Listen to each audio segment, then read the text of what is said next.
It's time to address the elephant in the room, and by elephant I mean a giant Chinese drone company that has entered the FPV space. More specifically, DJI and their FPV system. I have been running this for about a month, just over a month now, and I wanted to give my thoughts on it. Tell you what I think. This isn't going to be a video about the moral issues or whether supporting DJI is good for the hobby or not. I think there are many more important things going on now with the FAA that we need to worry about.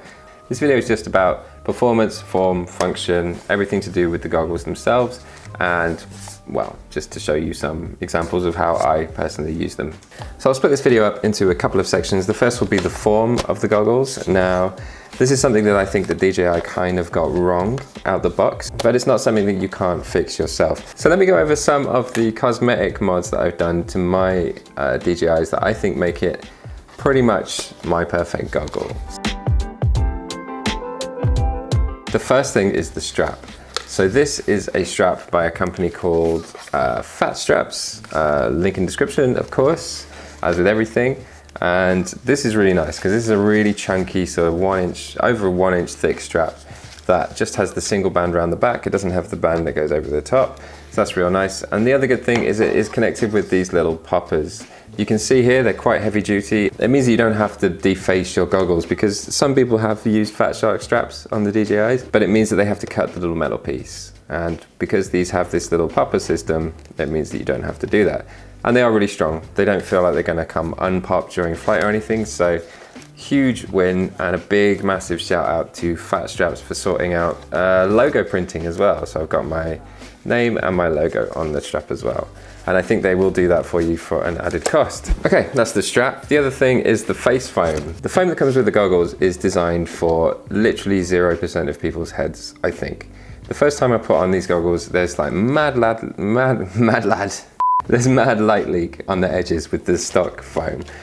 And I think enough people complained that DJI then came out with this, what they call the sponge foam. So if you're gonna get a set of these goggles, I 100% recommend, I think it's a necessity that you get the sponge foam.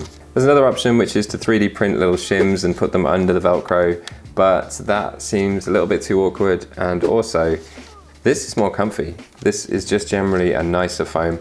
The only problem is it seems like the foam is getting harder and harder to get hold of. So if you do see some, snap it up. Third thing on cosmetics, really, I know this might sound like a performance thing, but changing the stock antennas to the True RC Singularity stubbies seems like, well, you're changing the antenna, that must be to do with performance. But honestly, I don't think these offer any. I think they are literally about exactly the same as the stock antennas in terms of performance. But the reason that I did it was because they are like a third of the size, so they don't stick out at all on the goggles, which means they fit into my bag without having to take off 4 antennas. And that means I don't have to screw 4 antennas on when I'm in the field ready to fly. So that is a really nice convenience thing for me. Last but not least, actually, this is something that has been a bit of a tricky one to get right, and that is how to power the goggles. So the manual recommends you use a 4S LiPo, and that's because the cutoff voltage is 7 volts. So if this power source drops below 7 volts, then the goggles will shut off. So if those of you that are good at maths will realize that a 2S LiPo isn't really sufficient, because if a 2S LiPo drops below 7, that's still 3.5 volts per cell, which is actually still got quite a lot of juice left in them to give out. So anything above a 2S though is a little bit heavy to stick on the side of your head. So I came up with this. I found this as the perfect solution. Now what this is a Furious FPV smart case, and it takes 2 18650 cells, and it puts out a consistent 7.6 volts, no matter what the voltage is of the cells inside. There's 2 models of this as well. There's a red one, which is designed for Fat Shark goggles, and then there's this white one, which is designed for Eachine EV200D goggles. Now the reason this is the one you want to get is because this cable is longer. So because the power cable is longer, it fits the DJI goggles much better. Also, it doesn't have a balance connector that the red one does, because obviously the Fat Shark fan is powered by a balance connector.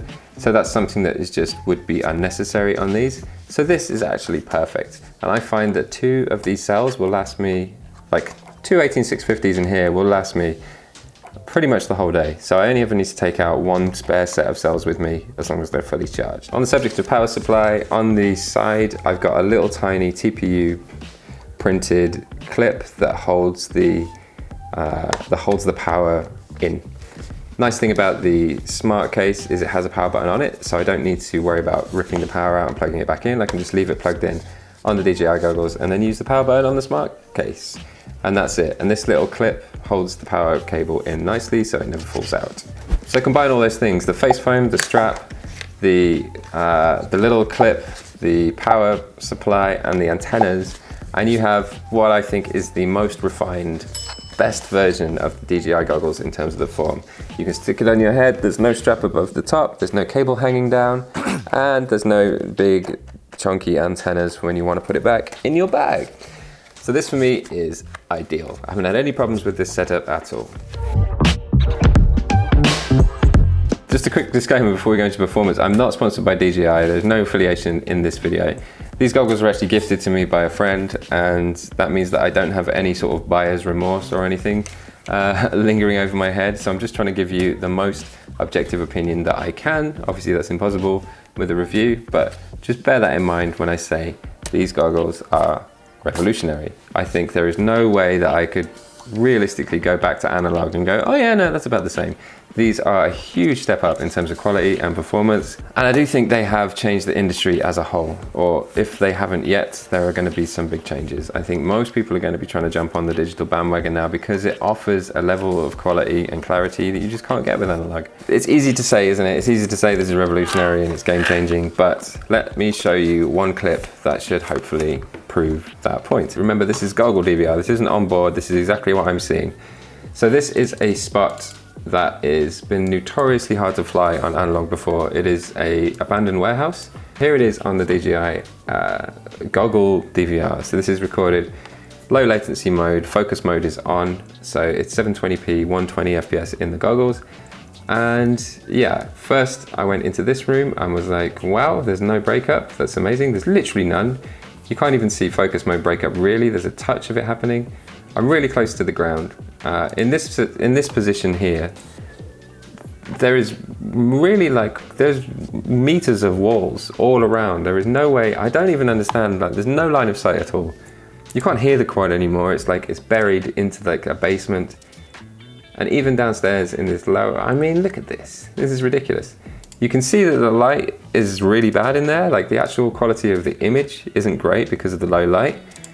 And very tiny sensors, so the low light performance isn't brilliant, but the fact that you could navigate all the way through without hitting any walls and just make it out into the back part of the warehouse as well, spin around here, and this is ridiculous to me. The fact that any of that was possible is mind-blowing. There is no possible way you would have been able to see any of that on analog. And the latency did not drop below a point where you could feel it. You did see pixelation on the side of the screens, like the focus mode, but that isn't really an issue to me. I think I'd rather that than not be able to see at all. So it's kind of like a null point to me. So yeah, I thought that was amazing. This thing can literally see through walls. It can bounce around corners. I don't understand. There's some very magical multipathing stuff. I don't really know how it works. So if you fly a lot of multipathing environments like me, if you fly bandos, if you like doing freestyle, these goggles are a no-brainer. The variable latency is variable between 23 and 33 milliseconds all the time. I never really see it go above that unless you're in a place where you would not be able to see at all on analog.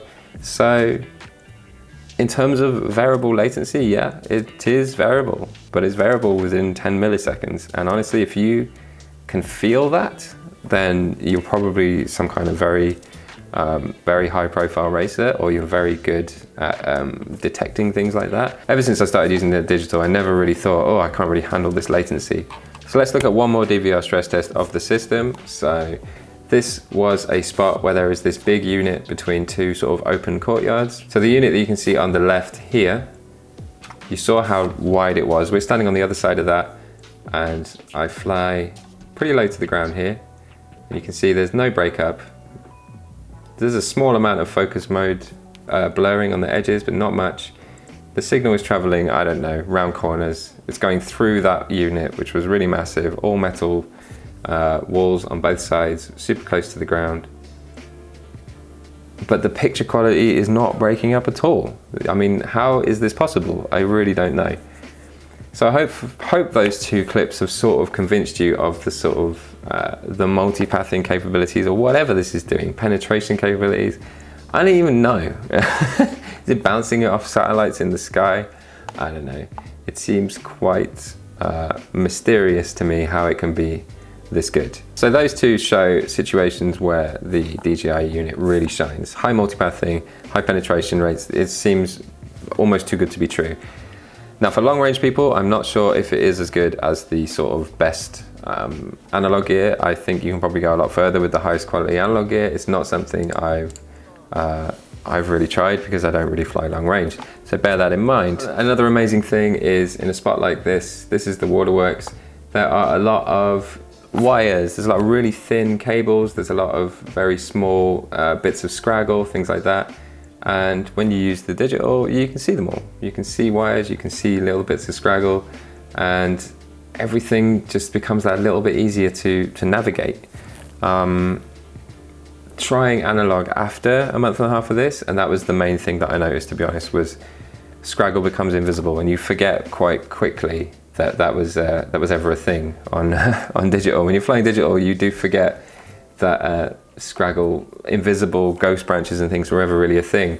So going back to analog after a month and a half of digital, and that was the main thing that I noticed, was that little cables and things just sort of came out of nowhere again. Examples of where the DJI doesn't perform quite as well as other places it does. I mean, that doesn't sound great, but all I'm trying to say is there are certain scenarios where the DJI performs less than exceptional. It still performs good, don't get me wrong, but this one, for example, this is a tree spot. Tree spots seem to give it a lot of trouble in terms of the bit rate. So the megabits per second does drop quite a bit around a lot of trees and a lot of moisture. So I think this isn't really multipathing, this is interference patterns and stuff with all the tree branches. And you can see, here's a still frame from a focus mode clip through trees, and you can see that the edges are really low quality compared to the middle, which means that it's losing a lot of the bit stream, it's losing a lot of the bandwidth, and so those bits are crumbling first. Those bits are getting crushed first.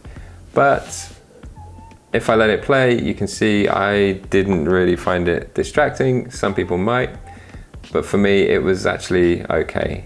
I would still prefer that than the sort of analog breakup that you get around trees.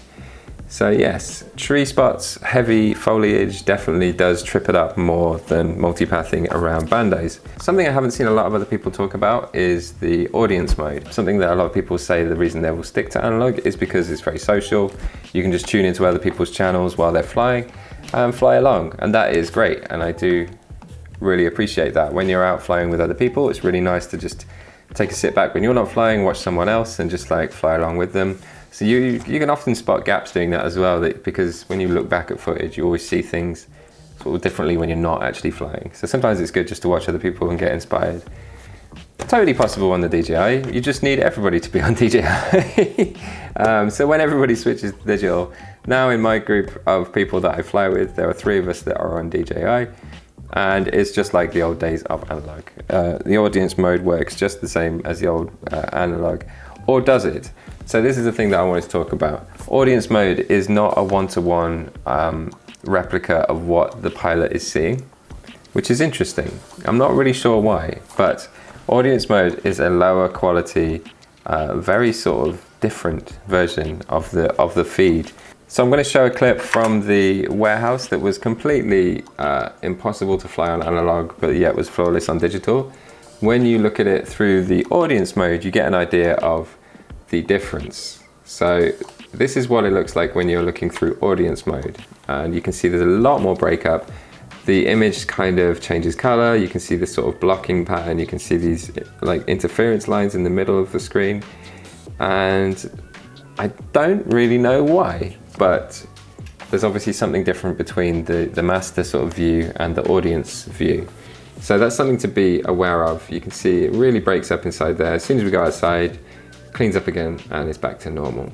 So I'm wondering if this gives any insight into how DJI is magic. I mean, the fact that that audience mode is so low quality and breaks up a lot in there, and analog breaks up a lot in there as well, sort of makes me think this is an environment that is really unfriendly for general RF, but when you've got the master mode on, it's doing something else magical. So I don't really understand what, but there you go. So audience mode is quite different to the regular sort of view. So the last thing is flying with analog pilots. A lot of people think that, oh no, the guy's on DJI, he's going to blast everyone out the air. That's not true. There's still 700 milliwatt. The only difference is that the goggles actually transmit as well as receive. So if you are standing next to someone within a few feet of them, then their goggles can interfere with yours. But it still is channel based. So the DJI still has 8 channels, and they are basically the same as Raceband, except on Raceband it goes 1, 2, 3, 4, 5, 6, 7, 8. On DJI it goes 1, 2, 3, 4, 5, 8, 6, 7. So they've kind of put 8 in them. I don't know why. I don't know why they would do that. But what's annoying is that whenever you turn them on, so as soon as you first turn them on, they always boot up on DJI 8, which is Raceband 6. So if you have somebody that's on Raceband 6, there is no way that you can turn on and start to fly if they're in the air. Even if your DJIs are set to channel 1, doesn't matter. If they're on 6, as soon as you turn these on, they're gonna blast them out the air. And that kind of does happen, and that has happened because there is that confusion of like, well, I've set these to channel 1, so there's no way that I'm gonna kill you on channel 6, but when these turn on, they start on channel 6. So as long as you put analog people not on channel 6, you keep them down at race 1, and then if your DJI pilot goes onto channel 8, they'll be fine. There won't be any interference. In my particular group, we have two pilots regularly out on DJI and one who's analog, and we all chop and change and don't really have a problem. It's just the same as it always was. You have to be careful with your channels, and DJI does go to channel Raceband 6 as soon as you turn it on. If you know that and you avoid Raceband 6 and you're just careful with your channels and you leave enough separation, there is no reason why you can't have DJI pilots flying at the same time as analog. Another thing that's commonly said that I don't think is true is that DJI is infallible in terms of like, if an analog pilot turns on, then the DJI stuff is going to be fine because it's DJI and they're bullies and they knock everyone out of the air. That doesn't happen. DJI stuff is affected by analog RF as well. Their screen will glitch or there'll be lines if an analog pilot powers on and they're on the same channel. So the rules are exactly the same as they always were. Keep your channels separated, make sure you let people know when you're powering on, and all should be fine. This isn't something that's going to blast everyone out the air and all across the Raceband. It's not how it works, I'm afraid. So that is that. That is my kind of mini review thoughts on the DJI FPV system. I'm going to keep using it. I don't think I can go back to analog now. I still have the analog stuff. I still have my HDOs. I still love them, and I'll still use them for whoops, toothpicks, 3-inch builds, all that kind of thing until the Caddx Vista and that comes in as well. But yeah, for the 5-inch builds, for the main freestyling around bandos and things like that, the stuff that I love to do, it's all about the DJI, I'm afraid. So I'm a convert, I am a corporate shill, call me what you will, but I really like them. Yeah, had to mod them up a bit to get them to my sort of like perfect goggle and the fit and the feel, but once I did that, yeah, haven't really got a bad thing to say about them.